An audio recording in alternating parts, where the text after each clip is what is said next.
All right. So today we were going to talk about helicopter weapons, right? Oh, I wanted to waste some time on some other stuff first. Do you like watching director commentaries on DVDs? I used to. I used to think I did, and then I watched a few, and now I don't. Oh, man, that's unfortunate. Sorry. I love them.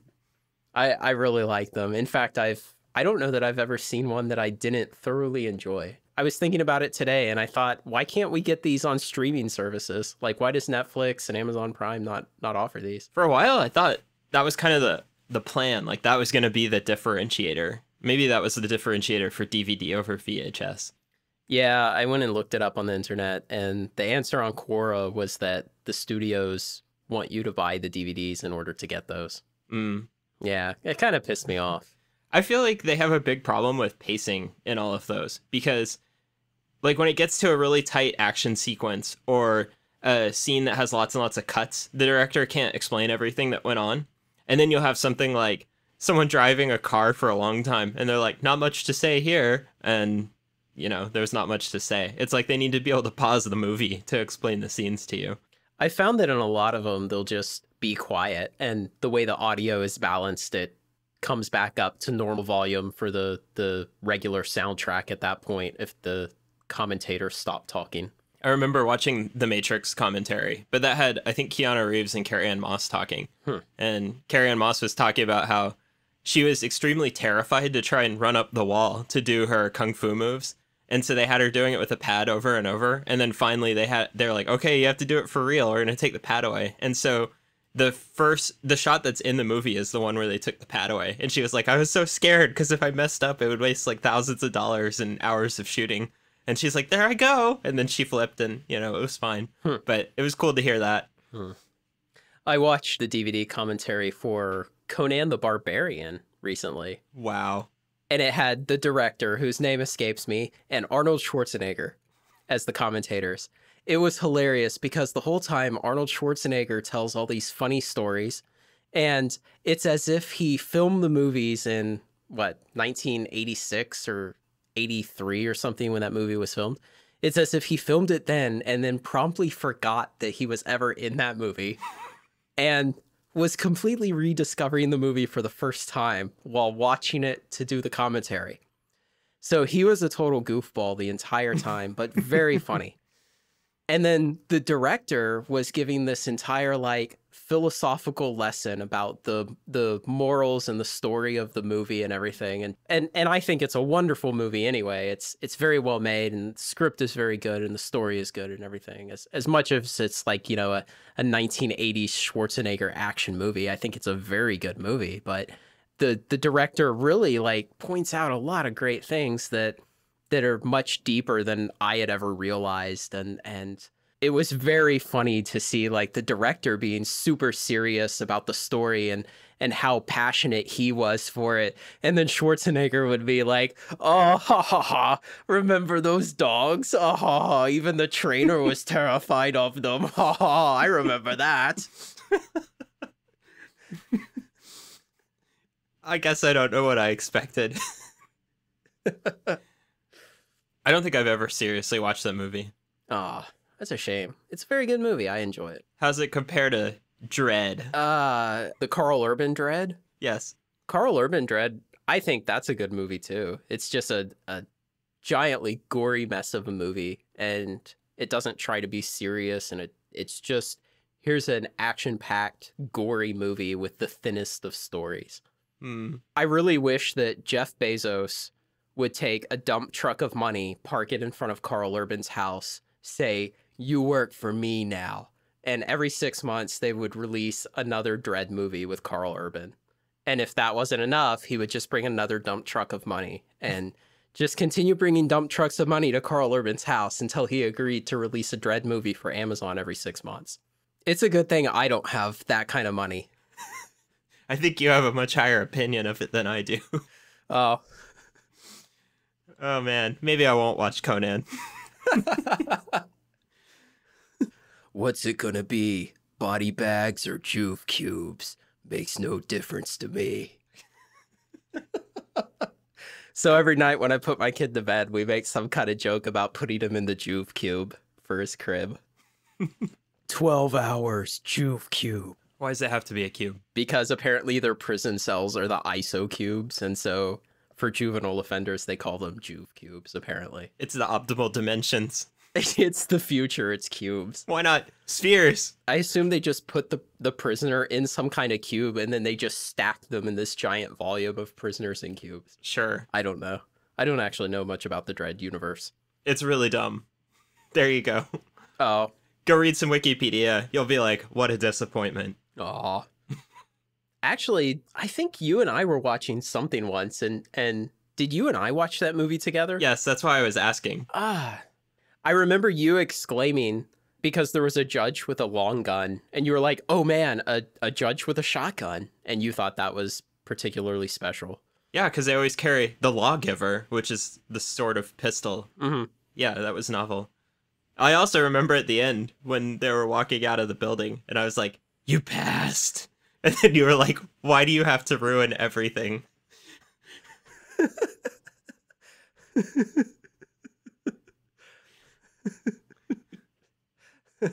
She's a pass.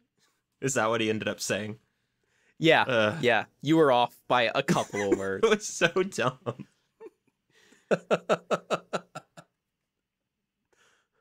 Well, screw you. I hope there's a dump truck of money sitting in Carl Urban's driveway right now, waiting for a decision. Then I could finally learn the philosophical implications of being a barbarian. Why it's good and bad. What is the right level of barbarian to be? You know what? When you come visit, we're going to watch the director commentary of Conan the Barbarian. All right, I'm going to make you watch Existence because it's a movie that only I like, apparently. Oh, okay. All right, so do we want the NASA story? I want to hear this NASA story. Okay. I only vaguely remember it. Shut up. You know this story by heart. This is your favorite NASA story. All right. So NASA has this highly toxic safety culture where, on the one hand, they pretend like they want to launch rockets and put people in space and do all this incredibly dangerous stuff. And on the other hand, they want to never have any type of injury at all. And they think that these two kind of situations can somehow exist together, where we'll put a person on top of tons of highly explosive materials and blast them into orbit, but we'll also work in an environment where there's absolutely zero chance of anybody getting hurt ever in any way. And of course, it extends into office environment and shop environment and all of this. And so they go really nuts about all these ridiculous initiatives for reducing injuries in the workplace, well past the point where it's economically viable and well past the point where it's super obnoxious to everyone working there. So when we were still working there back in the mid-2000s, you know, you've got this huge safety apparatus that has a budget and it needs to justify its existence year to year. And a safety apparatus can legitimately do a lot of things to reduce injuries. Like it can put signs reminding you to hold the handrails, and it can give out free flu shots in the fall.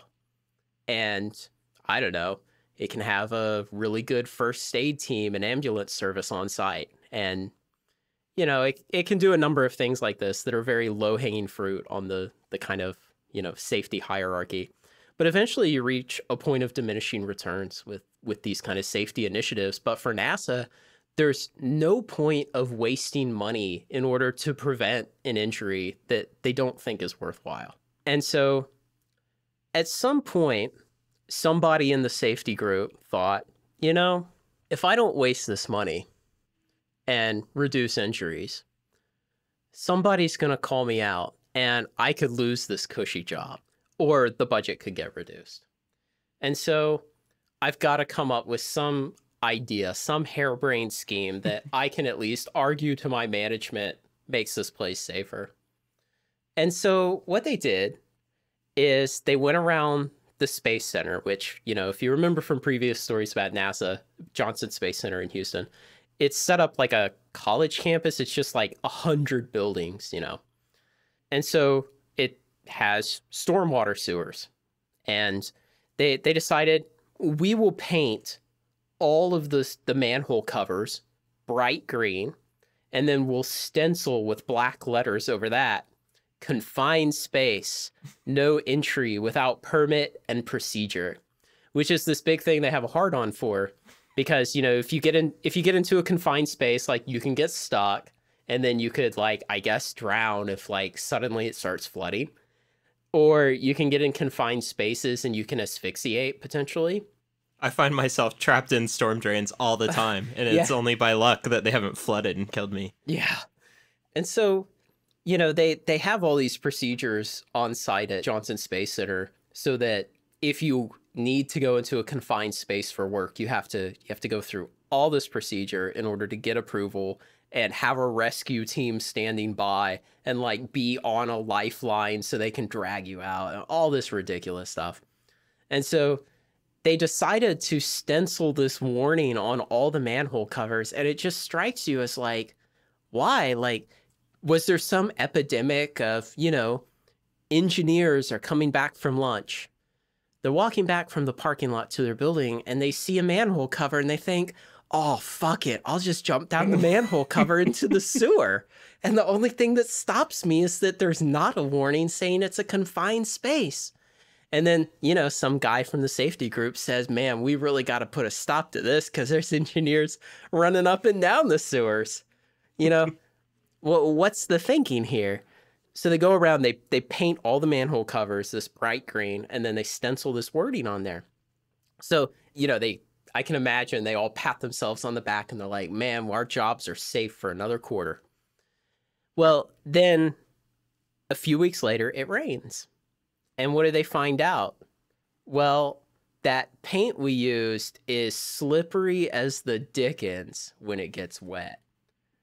And they send out this frantic email to the whole space center. And see, after the murder-suicide that they had there back in 2006 or early 2007, I forget, they had set up this, like, alert system for the whole space center where they could send a pop-up to every computer in the space center, and they could, like, page everyone who still had a pager for whatever reason, and they could text anyone who had signed their phone up.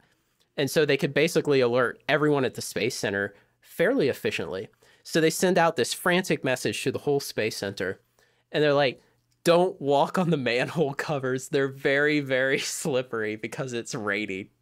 So then they go out after it gets done raining over the next couple of days.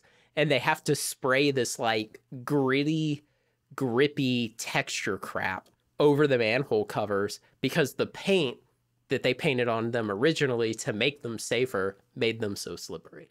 So they created this very real safety hazard while trying to make a non-issue safer to start with. And it was this great kind of microcosm of the entire safety culture at NASA, where it's just like, let's waste money doing stupid stuff of marginal value. And in this case, it really had negative value. It made it a lot more dangerous. And then they had to come back and waste more money to get back to the level of safety they were at to begin with. I didn't remember the grippy sand stuff. Yeah. Did you have any encounters with these? No, by that point, I think you had quit. That was maybe a year, 2 years after you had quit or something. And I don't think I was going out for lunch much. I forget exactly what I was doing, or maybe I was just eating in the cafeterias mostly at that point. And maybe even it happened in the afternoon. I don't recall. But I did not encounter a slippery manhole cover that day. I was protected. It's a miracle I survived. Did you stop going down in the storm drains, though? No, I never stopped. The only thing holding me back is that no one told me not to. Wait, no, that's backwards, isn't it? There's too many negatives there. Yeah. Okay. So, you wanted to tell a story about helicopter weapons. An epic yarn, perhaps? Yeah. So, last week... I'm interested to hear about this because I was thinking about this topic, and I was thinking, do helicopters even shoot at each other? And I realized how little I know about what a helicopter is trying to accomplish. That was not something I particularly planned to talk about, but I do know a little bit about that. I'll go ahead and talk about that because it's not in my notes. There is a small number of engagements of helicopter versus helicopter in history. They mostly occurred during the Iran-Iraq War. And in the movie Firebirds. Wow. So the Iran-Iraq War was what, like 1980 to 1989, something like that. It was a pretty incompetent long war, and it was several engagements. Iran had Bell AH-1J model Cobras, I believe, and Iraq had Russian MIL Mi-24s, I believe they would have had at the time. And I believe the Russian helicopters came out on top. If I remember the statistics correct, it was like 6 Russian helicopters lost and 10 of the American Bell helicopters lost. And then outside of that conflict, there are very few cases in history where helicopters fought helicopters in aerial combat. It's very rare. Is it something they designed for, though? It's something they are capable of. They carry air-to-air missiles. Their guns can be used for it. And I believe in Desert Storm, maybe, or some other, in Desert Storm, maybe there was a case where a plane or a helicopter was trying to take off and they just aimed a Hellfire missile at it, which is an air-to-ground missile, but they just trained the laser on it and shot the laser-guided Hellfire missile at it. And of course it worked, even though they were using it in an air-to-air application. They were just like, oh, what the hell? This is what we got, and it's short range. Let's try it. But I don't remember the specifics of that, and I wasn't really prepared to speak to those instances in history. This feels like the way our podcasts go. We spend all this time researching, and then the other person asks the very first question, and it hits this gaping hole in our research. Do you think we'll ever get better at this? Nope. Probably not. Always blindsided. But it is a good thing that the very first bullet point in my notes was, what are these helicopters supposed to do? So the main function of modern attack helicopters is twofold. It's close air support for ground troops is the first thing. So that would be attacking other ground troops. So you attack infantry, you attack trucks and light vehicles. Mm-hmm. And that's in support of your own infantry. And so a lot of third generational warfare involves essentially fire and maneuver, or firing to pin down an opponent in place while you call in another asset to kill it. What's third generation warfare? So there's this school of thought that there are 4 generations of warfare, and that third generation is mobile warfare. 4 better not be cyber. No, it's not. 4th is insurgent warfare. Oh, okay. Yeah. There's a really great book on it called The Sling and the Stone on War in the 21st Century by he's either a retired colonel or lieutenant colonel from the Marine Corps named Hammes, Hammes. It's a very good book, but he goes into the history of the different generations of warfare. And then he details especially 3rd generation, the transition to 4th generation, because what you saw through the 20th century was a lot of conflicts that involved 3rd generation forces fighting 4th generation forces. Things like America in Vietnam, America being a 3rd generation maneuver force, you know, a mobile warfare kind of force fighting a 4th generation insurgency force in the Viet Cong. And he goes into great detail about the goals, the strategy of 4th generation warfare, why 3rd generation forces almost always lose to them, and then how a 3rd generation force needs to change in order to start winning against them. But it's a very good book. It's called Sling in the Stone. And if you're interested in that, that'd be a great book to read about it. So the attack helicopter fits in with the 3rd generation of fire and maneuver kind of warfare. So the main idea of that being you use part of your force to hold an enemy in place, either with suppressive fire or some type of tactic, while another element of your force either maneuvers around on them to a flanking position to kill them, or you just hold them in place with this suppressive fire while you have artillery or an airstrike or armor or something else come into position to kill them. So an attack helicopter accomplishes the second part of that. So a lot of that tactic would involve you send a bunch of guys out on patrol in trucks or light armored vehicles or tanks or whatever. And when they encounter an enemy, they simply have a engagement with them, but they also at the same time call in air support, and the air support will be the one ultimately wanting to make the kill. The squishy guys on the ground, they're there to keep the bad guys engaged and pinned down. So I guess an assumption of third gen is that there will be forces, like there will be a group of guys, and you can drive around looking for them, and then you bump into them, and then they still behave as a unit while you're fighting with them. And so your goal is to come in with superior firepower and win.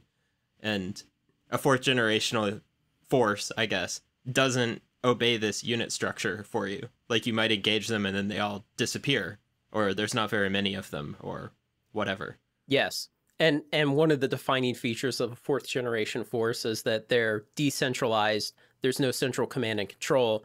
They will melt back into the population at any time. They can go dormant for years. They may have long periods where they don't fight at all. They simply become a political force. They may not fight with weapons for a long time. They may fight through media or through trying to gain political favor outside of the countries who are involved in the conflict, things like that. So yes, it seeks to cripple the main advantages of a large third generational military by not directly engaging it on a battlefield. Has anyone built weapons for helicopters that can engage politically?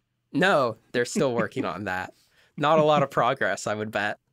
I guess if they like fired candy or something. Or maybe if you could use them to blow up piñatas in like a nice way to spread candy, and people would like that. It would make them happy. It'd be a very nebulous political goal, though. That sounds a lot more positive than Hellfire missiles. Yeah. Probably a lot less effective. Okay. So the second main use of the modern kind of attack helicopter is the anti-tank role.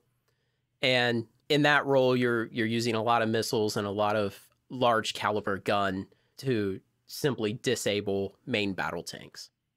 And it's quite a bit different than the close air support role, because you're imagining these kind of Cold War style battles that never happened, but that we were always preparing for against the Russians, where, you know, they would come through the Fulda Gap in Europe and we would try to hold them off until we could execute the Reforger kind of scenario where we would reinforce Europe from America, and then we would see where everything stood at the end of that in terms of a stalemate line across Europe fighting Russia. And so we had all these helicopters that could destroy Russian tanks very effectively from the air. And so one of the main design goals was carry a lot of missiles that are effective at destroying tanks and have a gun that's effective at destroying tanks. And I guess this was assuming no nuclear usage. Of course. Okay. Or tank battles with helicopters in addition to nukes. Okay. Because I know there were varying strategies where the US in particular was like, maybe we'll try to nuke groups of tanks. It might be worth it. The two main helicopters I'm interested in are the American ones. The US Army flies the Boeing AH-64 Apache, and the US Army has about 800 of those. And the United States Marine Corps flies the Bell helicopter AH-1Z and has about 170 of those. So people will get into these arguments about which is better. They are mostly capable of the same armament. Where they differ, the Army's Apache helicopter has a 30 millimeter gun. The U.S. Marine Corps' AH-1Z helicopter has a 20 millimeter gun. So it has a slightly smaller caliber gun. And kind of the reasoning is the Army wants to destroy a lot of tanks. That's their job. So they have that bigger gun that is capable of destroying tanks. The Marine Corps has a much more wide-ranging job that they have to do. So they have to effectively kill ground forces, kill infantry, kill trucks, kill light armored vehicles, occasionally kill tanks, kill all kinds of things. And so having a smaller caliber gun that they can hold more ammunition for is better for them, instead of just a larger caliber gun with less ammunition. And that's kind of the theory and the trade-off between the two guns. But besides the guns, the difference in the two helicopters, they both hold the same number of rockets, the same number and types of missiles. They have similar lift capabilities. They're very similar. Where they differ a lot is in their particular radars that they use, their particular targeting capabilities, things like that. I'm not really going to go into those a lot. I'm going to stay along the lines of the weapon systems and how those work. Some of the other helicopters that are out there, Augusta Westland has the 129, Eurocopter has the Tiger, China has a Z-10 that they developed indigenously, Russia has an upgraded Mi-28. And what's interesting is if you go to Wikipedia and you bring up pictures of them, they all look the same. So there's kind of this agreed upon best way to build an attack helicopter. And what it looks like is you take the two pilots and you sit one behind and slightly above the other. And the reason you do that instead of sitting them side by side... Are they both facing forward? Yes. Okay. And the reason you do that instead of sitting them side by side is because when you're attacking, you typically would want to do a diving attack, and you want to narrow your profile as much as you can so that if someone is shooting back at you, you have as small of a profile to get hit with as possible. So the pilots are sitting one behind and slightly above the other. And so you'll see that all these helicopters are built that way. And these are all like big main rotor, upright tail rotor type helicopters, right? Yes. All the current attack helicopters, there's no tandems, there's no coaxials, there's no tilt rotors, there's no things with pushers or any of the other kind of, oddball setups. All of them are main rotor, tail rotor type of setups. Do they armor the pilots at all? Or are pilots always dying to small arms fire? No, the pilots sit in basically an armored bathtub. And in fact, typically the way they're designed, the front pilot gets in on one side of the cockpit, the rear pilot gets in on the other. And so for each pilot on the side opposite that they get in, there is a fixed armored plate up on the side to protect them up to their shoulder line. And after they get in, the ground crew guy who helps them get in, get their helmet on and get strapped in and everything, he installs a plate on the side that they get in from that is taken out to help their ingress into the vehicle. He installs another plate, an armored plate on that side, and then closes the cockpit canopy for them. And so they even have armored plate that comes up near their shoulder height on the side. So they sit in these essentially like in these armored seats, essentially like a whole armored bathtub. So they're very well protected. Now, they're not protected, the glass is not that great. And there's actually a famous video on YouTube that you could probably find without much effort of some guys, some Apache pilots in Afghanistan. And for about 20 minutes, they're doing circles while there's a U.S. patrol on the ground. And, they're having apparently some problems identifying who's who and everything. And eventually some insurgent lets loose with them just firing from the hip with a belt-fed machine gun and hits one of the pilots in the shoulder. Just a damn lucky shot. Hits him in the air several hundred yards away, hip firing a machine gun. So yeah, they are somewhat protected. So what are the windshields trying to defend against then? And what's the bathtub trying to defend against? The bathtub is defending against small arms from the ground. So they expect it to stop machine gun bullets or just up to a rifle or what? Yeah, well, I mean, a machine gun is shooting a rifle bullet. It just shoots a lot of them very quickly. Okay, so anything below like a man-portable rocket or a recoilless rifle or something like that. Yeah, so I would expect that it could easily stop anything like 50 caliber. I don't know. Maybe it could go to 20 millimeter or 30 millimeter. I'm not sure. Okay. I don't know what it's rated for. A lot of the ballistics tests that I see online only go up to 50 caliber because that's what it's easy for civilians to own. And so a lot of ballistics tests don't bother going above that because no one really cares. Will this bulletproof vest stop 30 millimeter cannon rounds? Yeah, I mean, in America, you can build your own 30 millimeter rifle. Or pistol. Yeah, if you don't like your wrists, you can build a 30 millimeter pistol and conceal carry it. It's legal. Under your trench coat. It's really dumb, but you can do it. There's not a lot of practical use. You can get a suppressor for it. There are a lot of good reasons that doesn't happen a lot. The first being that 30 millimeter cost about $120 a round, but... Wow, I didn't know it was that much. Yeah, it's pretty expensive. So the other characteristic you'll see that's common to all of these vehicles are stub wings. And what these are little wings that come out about 6 feet on each side of the vehicle. And that's what the weapons are mounted to. And so at high enough speeds, they do create some lift, but they're not really meant as wings like wings on an airplane. Mm-hmm. But the weapons hang from pylons under these wings and to the sides of these wings too. And because they're small and because they're not the main source of lift for the vehicle, they're called stub wings. So the first element of the weapon system is the sensor ball. All these vehicles will have this sensor package on the front underneath the nose that is this articulated ball that can pan and tilt, look all around, and it has several sensors on it. So it'll typically have a forward-looking infrared camera, a FLIR camera. It'll have a color video camera.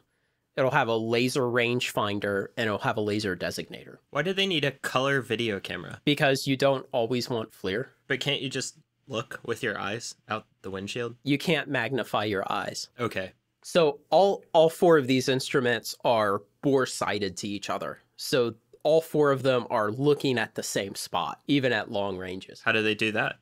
It's a very careful calibration process. That doesn't sound like bore-sighted then, unless there's some kind of like 4-prism arrangement or something like that. Well, you make them all look parallel to each other. Oh, okay. I thought boresight was coaxial. Like they have the exact same like center line. Not that the center lines are parallel. If they're mounted in a square arrangement, the four different instruments, and then you project them all out 1 mile away, they should all see at a target in the same pattern a mile away. Yeah. Like they're offset 1 inch from each other or something like that. Right. Okay. Is that not bore-sighted? I don't think so. I thought it meant share the same axis. Okay. Anyway. Okay. What do you think the technical term should be? Ooh, so all helicopter designers are going to have to use my term after this. It's the law. I am the law. I don't know. Parallel. That's so cheap. Okay. Quadrascopic. Okay. So it's important all four of these look at the same place, or they look parallel to each other. Okay. And they're all on this articulated ball on the nose. And we'll come back to why that's really important. And all this stuff will coalesce into why these attack helicopters are really cool and why they're really effective. So the next important instrument is this magnetic head tracker and monocle in the helmet that each pilot wears. So the helmet that each pilot wears has a magnetic sensor in it.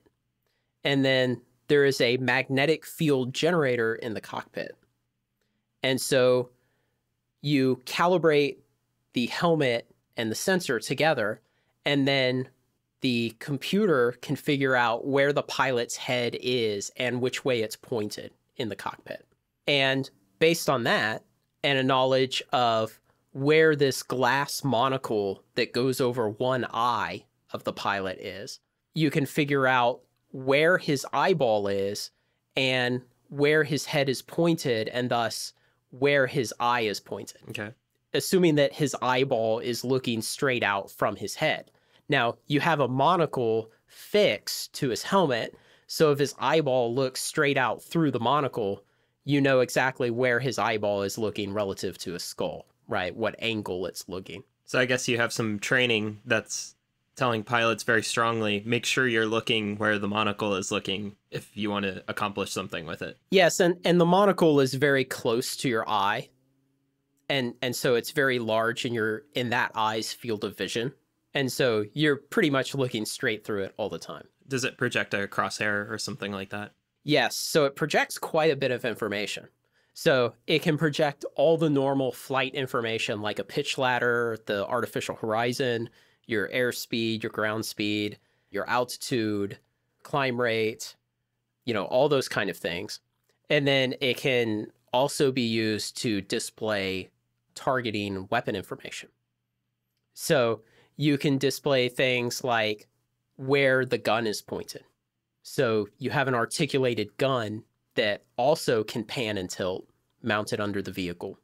And so you can see where the gun is pointed. So when you look around, if the gun is just sitting facing forward and you're generally looking forward, you'll see a crosshair out there that shows what the gun is pointed at the range that is entered in the computer currently.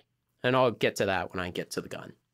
But this whole system is set up so that all of this information is projected over each pilot's eyeball while they're looking out into the world. Okay. So this monocle just puts all this information on top of the world. Okay. In front of your eyeball, so that you can look out into the world and see it all without looking down at the screens in the cockpit. Then we get into the actual weapons, and I've divided the weapons into two groups: ballistic weapons and guided weapons. So the first ballistic one I'll talk about is the gun. So we're just talking about a regular gun. It shoots bullets. And again, the Apache is 30 millimeter. The Bell AH-1Z is 20 millimeter.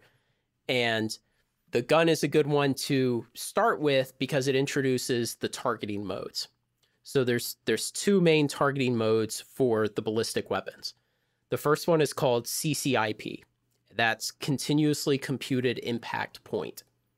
And what that means, the way to think about it is, if I were to pull the trigger right now, based on where the vehicle is in space, how the vehicle is moving, where the gun is aimed relative to the vehicle, if I were to pull the trigger right now based on all those factors and based on the range set in the computer, when the bullet got to that range from the vehicle's current position, where would the bullet be? And so when the pilot looks through his helmet, what he sees is a certain symbol on the monocle out in space that shows him this is where the bullet will be at the range you've entered. So let's say you're in this really artificial environment. Let's say you are hovering inside a sphere and the walls of the sphere are 100 meters away and you're hovering in the center of the sphere.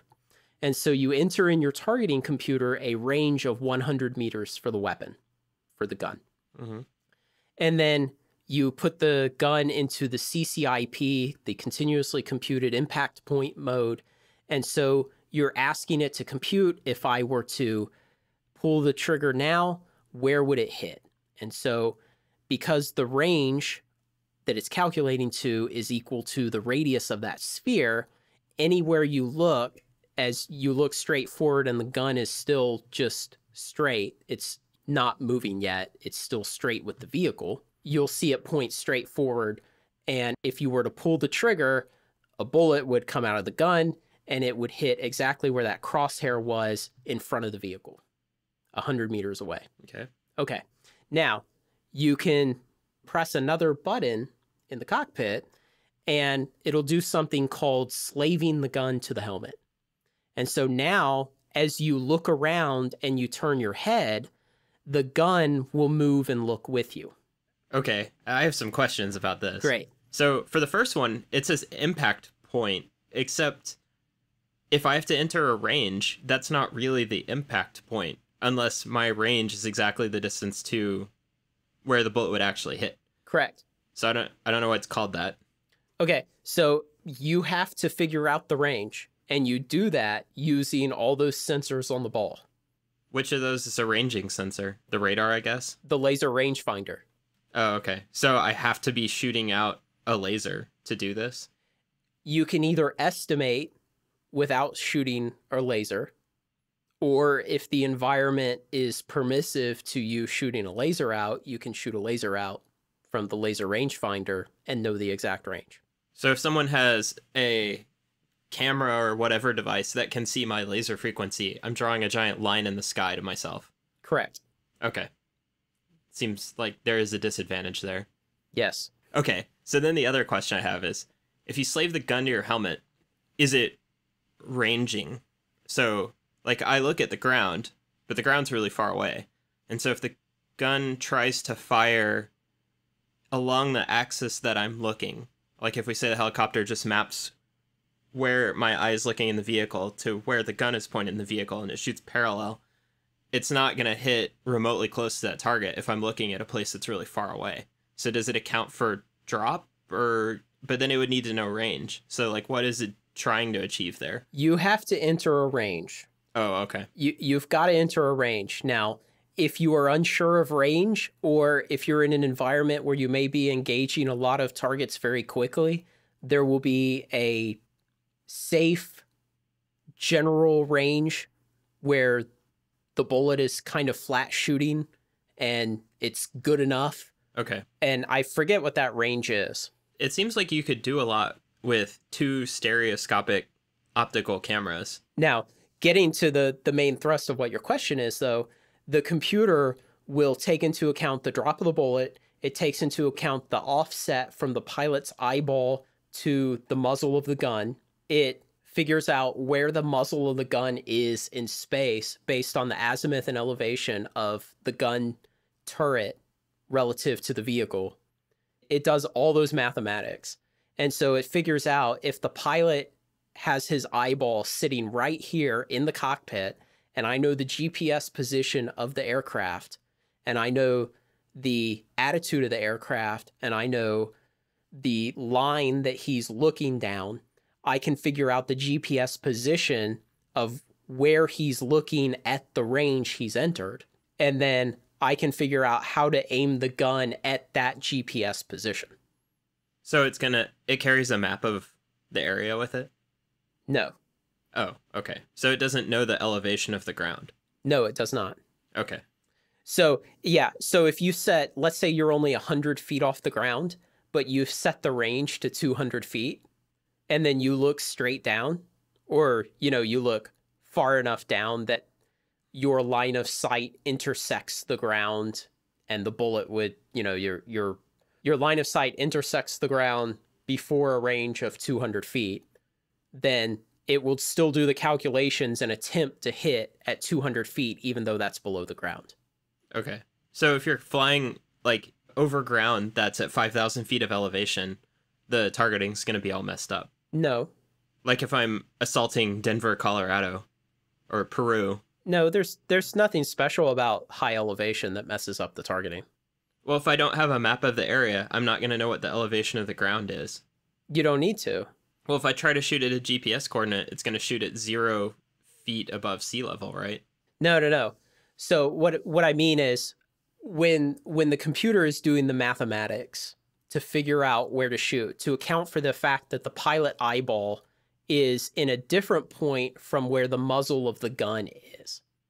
Because what you were asking is, how does it take into account the fact that the pilot is looking down a different vector than the bullet will travel on? Yeah, that's true. Okay.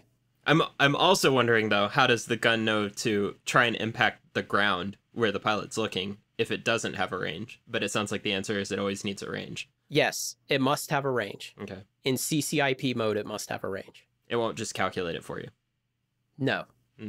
Now, the ergonomics of the buttons and how to use the laser rangefinder and everything is set up very nicely so that you can quickly use the laser rangefinder, you can get the range quickly, and then, that goes into the computer, and then you can use the gun quickly, and everything is set up real nice so that you can engage targets quickly in rapid succession. Okay. With the gun. So if you had, say you were flying and you came up over a hill and you suddenly saw like 3 enemy trucks and they were all at different ranges and you would estimate they were at 200, 400, and 600 meters, a experienced pilot could probably engage all of them with accurate fire within 6 or 8 seconds. And all of them would hit, assuming the trucks weren't moving at rapid speed, if they were all parked. Okay. So do you understand CCIP? Yeah, I was just trying to figure out how the helicopter ranges for you, and it sounds like it uses a rangefinder or you have to be really trained. I was thinking it would just be entirely automated, and you would just look at the ground, pull the trigger, and the bullets would land where you were looking without any additional inputs. CCIP is nice because you can look around and you can say, you know, if I want to hit something, I can pull the trigger right now and here's where I'll hit. And it similarly works for the rockets. So both of these helicopters carry 2 3/4 inch, and that's diameter, 2 3/4 inch hydro rockets. And the kind of mainstay warhead for these is a 4.8 pound high explosive warhead. There are a bunch of other warheads. There are flechette warheads and marker warheads and inert training warheads and all kinds of other things. But the 4.8 pound high explosive is kind of the normal one that's used a lot. So when you use CCIP with the rockets, it works the same way, except you can't make the rockets pivot relative to the vehicle. They're just in a launching tube. And so you have to aim by moving the vehicle. Okay. So you would move the cyclic and collective controls like any other helicopter, and you use that to, looking through your monocle, you would move those until the crosshair lines up on what you want to hit. So if you know that the rockets are fairly flat shooting, let's say for 800 meters or something, I don't know what the distance is, but let's say they'll fly fairly flat for 800 meters because they're very fast at first before they decelerate a lot. And so you may not need to worry too much about accurate ranging out to there. So you may set 800 meters into your computer and then not change it by using actual laser range finding. And then there's a building that you want to hit with that. So then you would just look at the building through your monocle, and then you would use your cyclic and collective to walk the crosshair onto the building. And then when it's on the building, you would pull the trigger to fire a rocket. Okay. And then the computer, when it's calculating that in real time, it's taking into account things like how fast does that rocket accelerate? As it comes out of the tube, it's being hit with rotor downwash coming off the main rotor, which affects its flight profile for its entire flight because it gives it a little bit of down velocity. As it's coming out of the tube, the front end of the rocket gets the downwash a little earlier. And so that gives it a little bit pitch down, and it's just a dumb rocket. It doesn't have any guidance system on it. And so its motor only burns for about a second, and then it's a completely ballistic weapon. And these things are so well manufactured that they're very accurate. And the models of how they fly, how much downwash effect they get from the main rotor, all the rest of these things are so good that they're still very accurate using CCIP targeting. So they don't go in a whole bunch of drunken trajectories and then come around and hit the target like from the back and the side, like in certain things, certain fictional representations. No. It always looks so cool though. But the point of that though is that CCIP works for the gun and the rocket because they're both ballistic weapons. Would one of those rockets defeat a tank? No. Okay. Not a modern tank. Okay. If you somehow still had some World War II tanks rolling around somewhere, I bet it could. Besides like a museum. So if you had a modern attack helicopter, like attack a museum. I don't know why you'd expect to win that fight anyways. Okay, so besides CCIP, there's a second mode called CCRP. And that stands for Continuously Computed Release Point. And it's kind of a more capable version. And the way it differs from CCIP is you have to know where you want to hit. With CCIP, the computer doesn't need to know where you want to hit. It's just telling you, if you were to pull the trigger now, here's where you would hit. With CCRP, it has to know where you want to hit. And it will tell you, here's where you need to be aiming when you pull the trigger in order to hit that spot. Okay. Okay? It's the continuously computed release point. And so you need to get a crosshair to line up to what appears to be a fixed position in space on your monocle, and then hit the trigger there. Will the weapon always fire when you pull the trigger? Yes. I'm not sure what you mean. It could also be in some kind of like lockout mode where if you pull the trigger and you're not lined up, it doesn't fire. No, I'm not aware of it functioning that way. Okay. Like that's roughly how the aim point rifle works, if you're familiar with that. Yeah, and I thought you were going to go more into like the M1A1 Abrams, where you set a target and then you can basically hold the trigger down and then it won't fire until the gun is close enough to the target to hit, in case you're going over rough terrain. Okay. And I guess that's for the main gun? Yes. I think that's probably because firing the main gun is so costly in so many dimensions. But yeah, firing a weapon from a helicopter is not as costly, and you can just trust the pilot. I think a Hydra rocket cost on the order of about $7,000. That's not quite what I mean. I mean, when the tank fires, it's like, hey, everyone, I'm over here. You know, start deploying your anti-armor solutions for me. And then it can't fire again for some time, at least at that level of destructiveness. Whereas the helicopter is ready to fire immediately. Okay, I see what you mean. Mm-hmm. It costs the crew a lot, not a lot of dollars. So continuously computed release point is neat because when you know what the target is already, when you know its GPS coordinate, then you will have a solution put up on the monocle, and then you just pilot the vehicle. If you're firing rockets, you again pilot the vehicle using the cyclic and collective to aim the vehicle to that point, and then you can start ripping off rockets. Or if you want to engage it with the gun, there's another button you can hit that will automatically aim the gun to that point for you. You don't have to look at it. How do you designate a target? You can fat finger in the GPS position. You can receive it over the network. You can designate it by shining your laser at it. You use the laser rangefinder, I mean, because basically you know your GPS position in the world, and you know the azimuth and elevation of your laser rangefinder relative to you, and you know your attitude. And thus, when you get a range back from your laser rangefinder, you then have enough information to figure out the GPS coordinate of what you were lasing. So you can use the laser rangefinder to figure out their GPS coordinate. Would this have both pilots working together, one designating, one firing? I'll get to that later. Okay.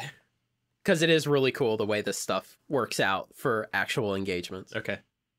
Okay. So you understand CCRP? Yeah. It's the helicopter telling you, if you want to hit the target, you've got to be lined up like this. And CCIP says, if you pull the trigger, here's what you're going to hit. Yes. Okay.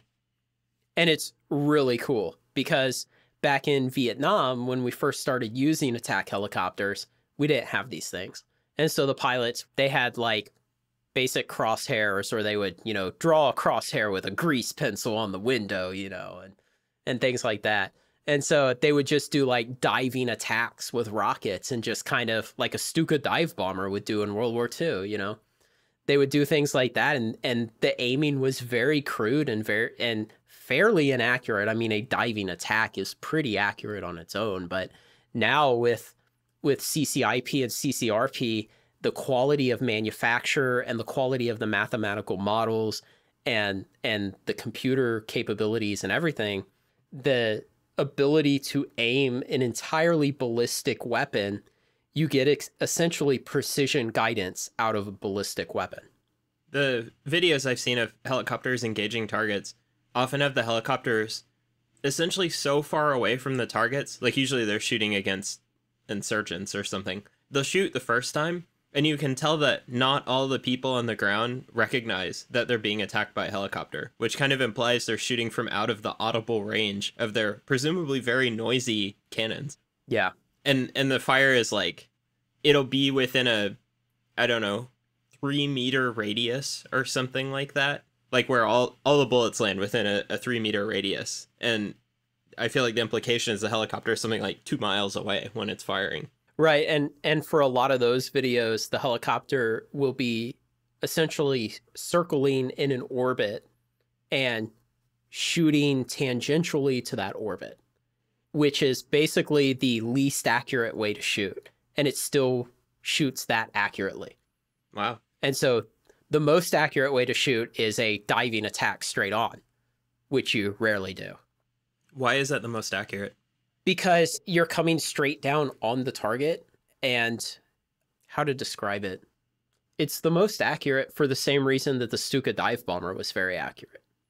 For those of us who aren't familiar with the Stuka dive bomber, why is that?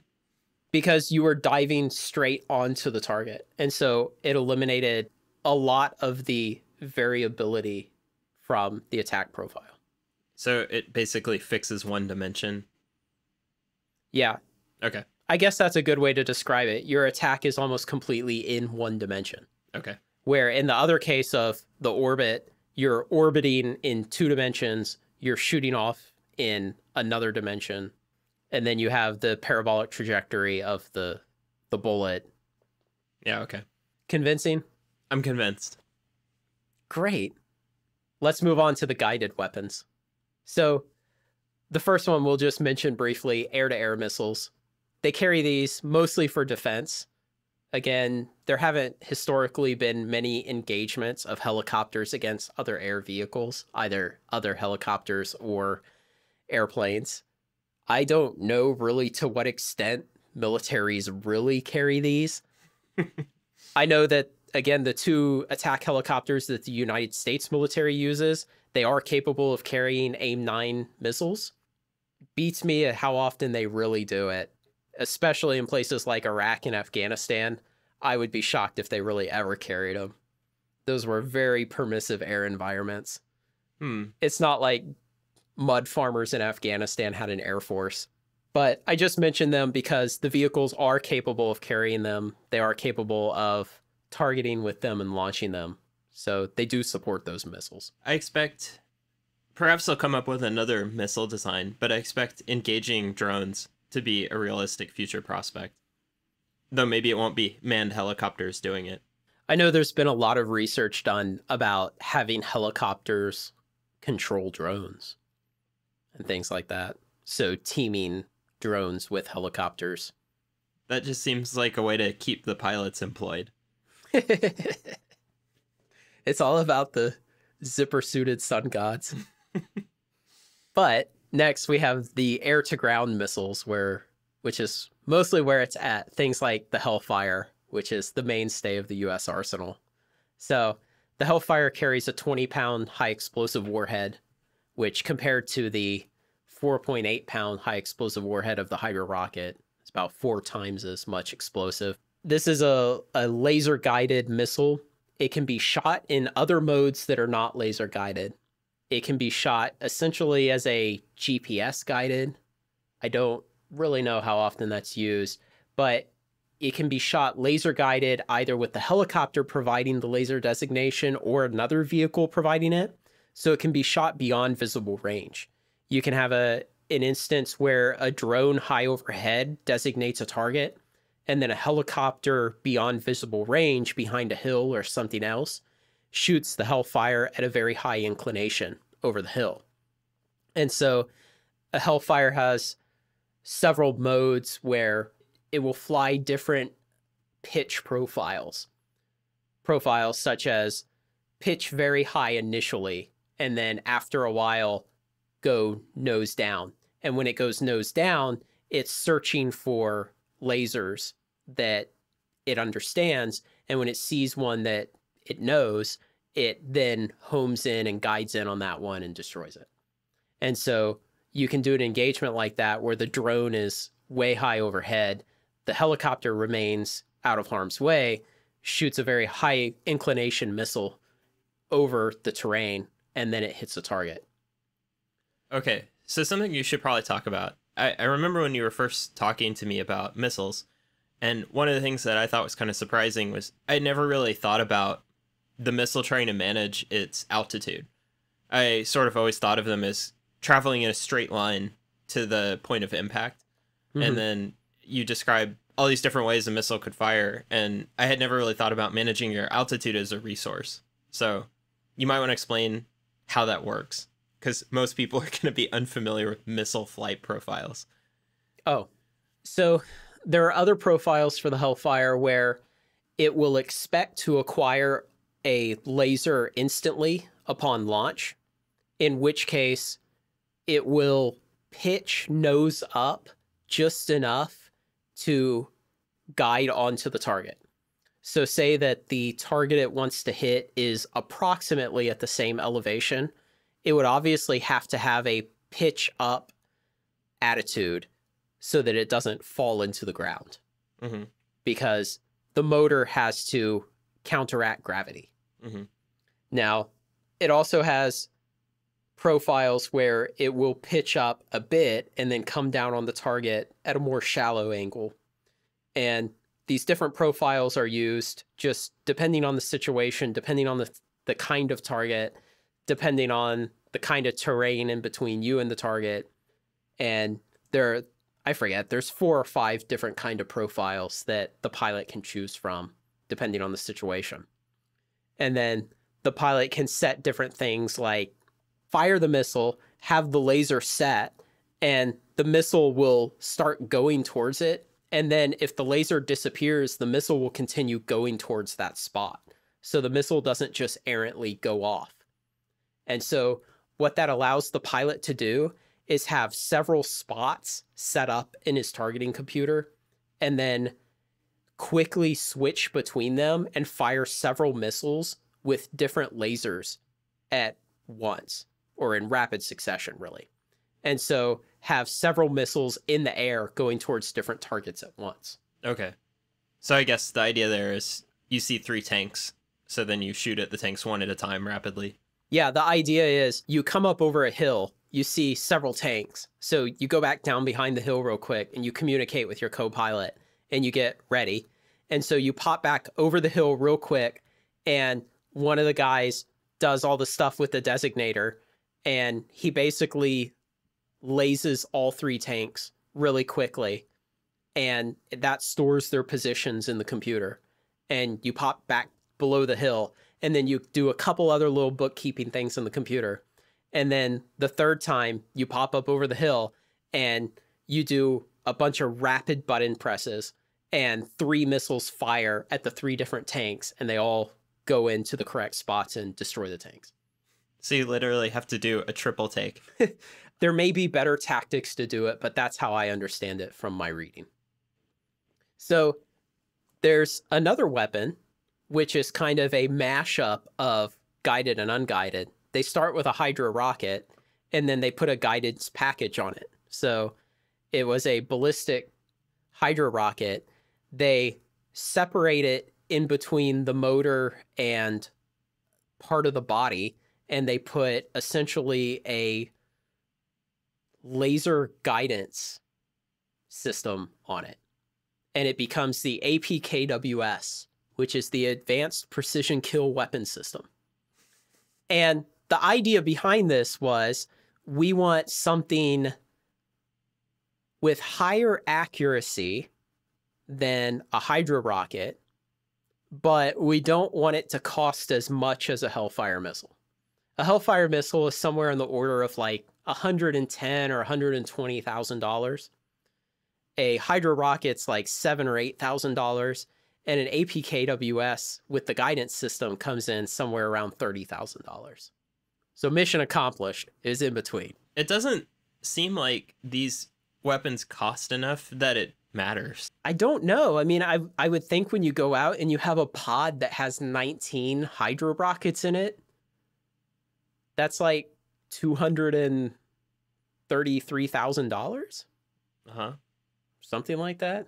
Am I doing that math wrong? I don't know. Yeah, I am. But whatever, $203,000. And so if you rip off all those rockets, it's $200,000. So a pylon carries 4 Hellfires. So that's like, what, almost $500,000 so if you end up using them. I don't understand the problem there, though. It costs a lot to develop an intermediate weapon. So, like, what problem are you solving? Are you really wasting enough millions of Hellfire dollars that it's worth the millions to develop an improvement to the Hydra rocket?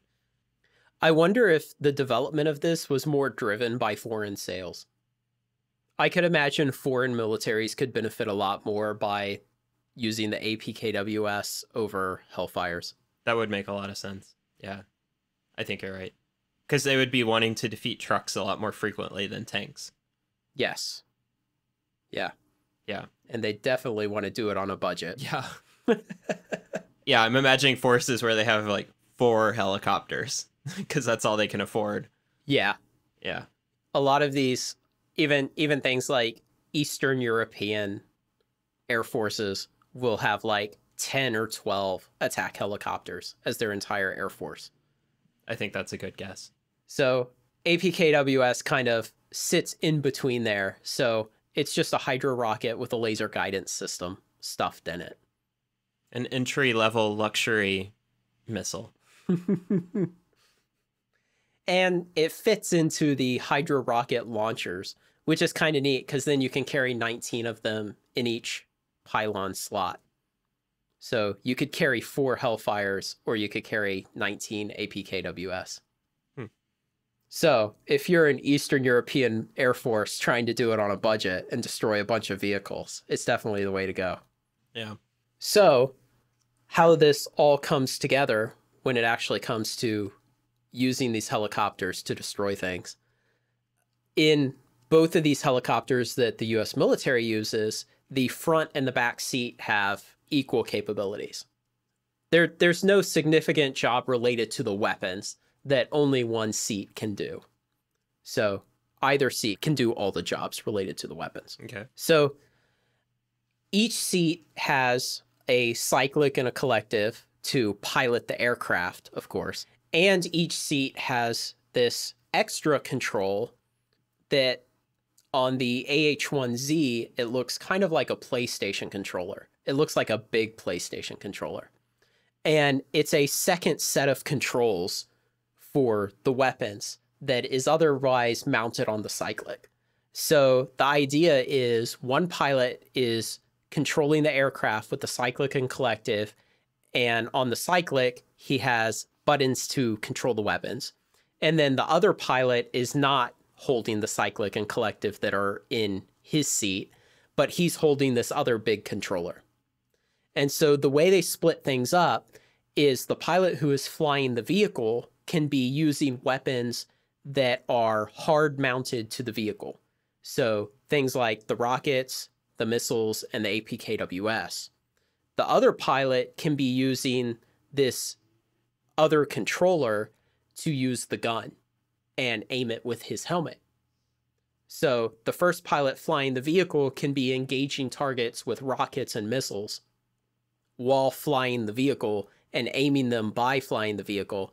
The second pilot independently can engage other targets using the gun. And so you can have them engaging separate sets of targets at once if they're a very well-trained crew and they're communicating effectively and everything is going pretty well. That's a lot of caveats there. Okay. Well, they do a lot of training.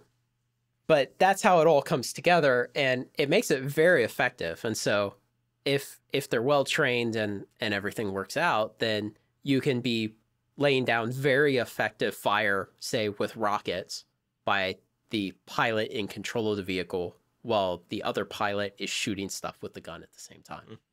How long till this is all replaced by autonomous vehicles? Or unmanned vehicles, I should say. Man, I bet it's sooner than we think. I bet for all this military stuff, it's probably 20 or 30 years. You know, it's interesting. In the Cold War, America was great at building aircraft, and we could build these faster and faster aircraft and aircraft that flew higher and higher and higher and stuff. And the Soviets, they could never match the Americans with their aircraft. And so they built better air defense systems.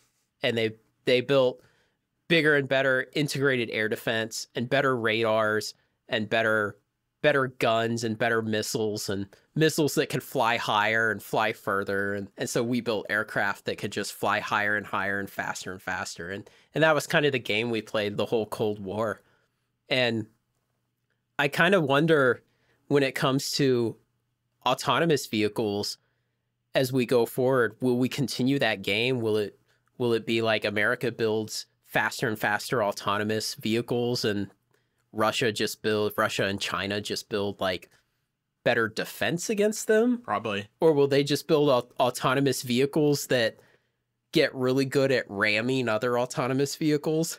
The US will build more and more expensive and capable targets. And yeah, Russia and China will get better and better at shooting them down. They'll just build like better and better dumb rammers. Yeah. I feel like in the Cold War with aircraft, both sides kind of won because the Soviet Union shot down a U-2. And they never shot down an SR-71, but probably that day was coming eventually. They didn't really shoot down a U-2. The U-2 had a mechanical failure that forced it to a lower altitude. That is disputed. Wow. Okay. I was just reading about it yesterday.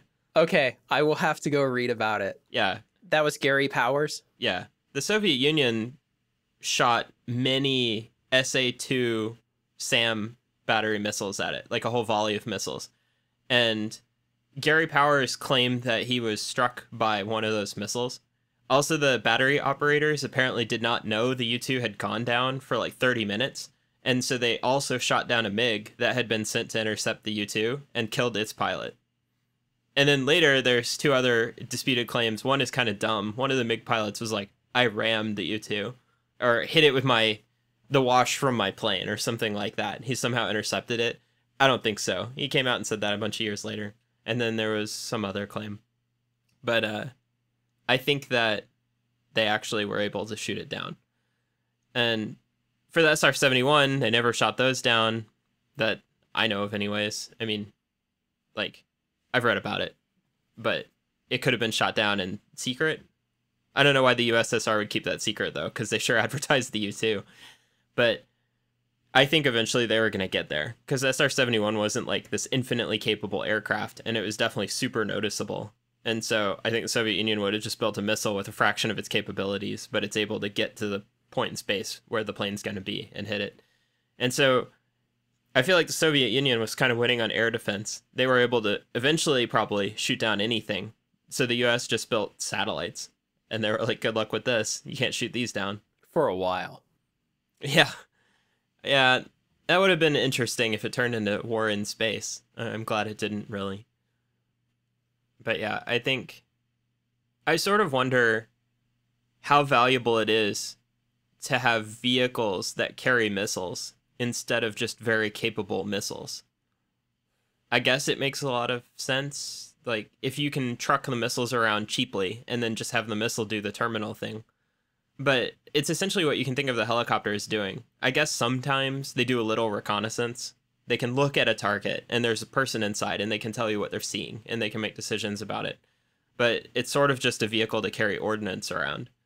And so you could definitely make that a drone or maybe even fractionally autonomous. The thinking is going that way, and they're calling them, I believe, attritable vehicles. Oh, like attrition? Yes, where it's a vehicle that's basically a missile and we can crash it into something if we want, or we could return it to base if we don't find something worth crashing into. Ooh, that's a weird idea. Yeah. So like a loitering missile, and it comes home if it didn't find anything worth destroying. Yeah. I don't know if they're meant to be autonomous or unmanned, though. I'm not sure. I was reading something about them several weeks ago. I don't even recall much about it now, but I do recall attritable. I guess helicopters never drop bombs. They did in Syria a lot. Really? Yeah. All the barrel bombs. Like the last 5 years in Syria in their civil war. I'm unfamiliar with that. Oh, yeah. They would drop these barrel bombs and everybody would get really mad about it. They were like, we're fighting a war, but I hate the way this guy's fighting it. Because he would drop these, I forget what the barrel bombs had in them. like something that exploded or burned, and people were like, it's really mean the way he does that. Huh. I feel like there are wrong ways to fight a war. Like if you leave lots of unexploded munitions all over somewhere, that's pretty crappy. Because like you want to win, but then also your plan has to be, I'm gonna win eventually. Otherwise, you should probably stop fighting the war. And so when you think, I'm gonna win at some point, I will have conquered some territory or retaken territory back, and it's only valuable if people can live on it. And so if you cover it in stuff that makes it unlivable, it's like you're not even doing yourself a favor. Sure, but these are just bombs. Yeah, okay. But you know, like cluster bombs, landmines, things like that. Chemical weapons that are really nasty for a long time. Radioactive stuff. Probably want to stay away from all those things. Yeah. Because you're hurting yourself. I don't think I have any other questions about helicopter weapons. That was pretty interesting, though. I didn't know much of that.